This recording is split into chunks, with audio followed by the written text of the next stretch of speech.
ሰላም ወዳጆቼ፣ የፍትወትና የዝሙት ምኞት ውጊያ ከማሸነፋችን በፊት በውስጣችን የሚካሄደውን ውጊያ መረዳት እጅግ ጠቃሚ ነው። ብዙ ሰዎች እንደተሸነፉ ያስባሉ።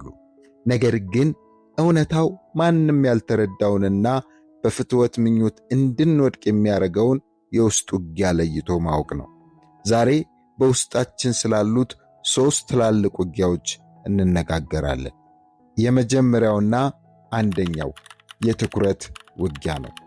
መጽሐፍ ቅዱስ በማቴዎስ ወንጌል ምዕራፍ 6 ቁጥር 22 ላይ ሲናገር እንደዚህ ይላል፣ የሰውነት መብራት ዓይን ናት። ዓይንህ እንግዲህ ጤናማ ብትሆን ሰውነትህ ሁሉ ብሩህ ይሆናል። የፍትወት ምኞት የሚያድገው ትኩረትህ ባረፈበት ቦታ ላይ ነው።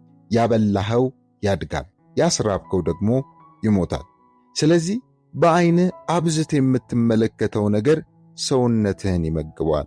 ዛሬ በዓይንህ በኩል ለሰውነትህ ምን እየመገብከው ይሆን? ራስህን የምትመግበው መንፈስህን የሚያጠነክር ወይስ ሥጋህን የሚያጠነክር ይሆን?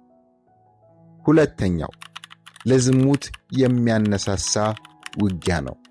መጽሐፍ ቅዱስ በምሳሌ መጽሐፍ ምዕራፍ 4 ቁጥር 14 እስከ 15 እንደዚህ ይላል፣ በኃጥአን መንገድ አትግባ፣ በክፉዎች ሰዎችም ጎዳና አትሂድ፣ ከእርሷ ራቅ፣ አትሂድባትም፣ ፈቀቅ በል ተዋትም ይላል።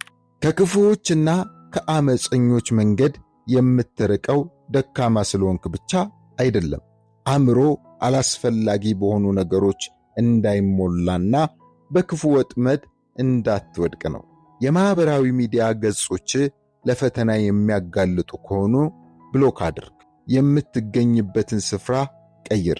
ሳምሶን መቆየት በሌለበት ቦታ ላይ በመቆየቱ ምክንያት በዝሙት ወደቀ። ዮሴፍ ግን ሸሽቶ አመለጠ። ሦስተኛው የአእምሮ ውጊያ ነው። መጽሐፍ ቅዱስ በሁለተኛ ቆሮንቶስ ምዕራፍ 10 ቁጥር 5 ላይ እንደዚህ ይላል፣ ሐሳብን ሁሉ ለክርስቶስ ለመታዘዝ እንማርካለን ይላል። ከክፉ ሐሳብ ጋር አትታገል፣ ይልቁንም በጸሎትና በእግዚአብሔር ቃል አእምሮ ለክርስቶስ እንዲታዘዝ ለእግዚአብሔር ሐሳብ ምርኮኛ እንዲሆን በእግዚአብሔር ቃል ግራው፣ አሰልጥነው። ፈተና ሲመጣ ብቻህን አትታገል፣ ከዝሙት ሽሽ፣ በተቃራኒው ወደ እግዚአብሔር ሩጥ። እናም ከቅዱሳን ኅብረት አትሽሽ። ደግሞም እግዚአብሔር የሚረዳን ጸጋ ይሰጥሃል።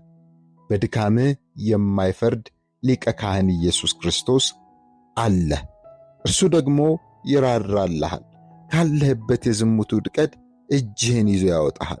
በዚህ መልእክት ከተጠቀሙ ላይክና ሼር በማድረግ ለሌሎች እንዲደርስ እንዲያደርጉ በታላቅ አክብሮት እጠይቅዎታለሁ። ቻናላችንን ሰብስክራይብ በማድረግ ቤተሰብ ይሁኑ። ተባረኩ።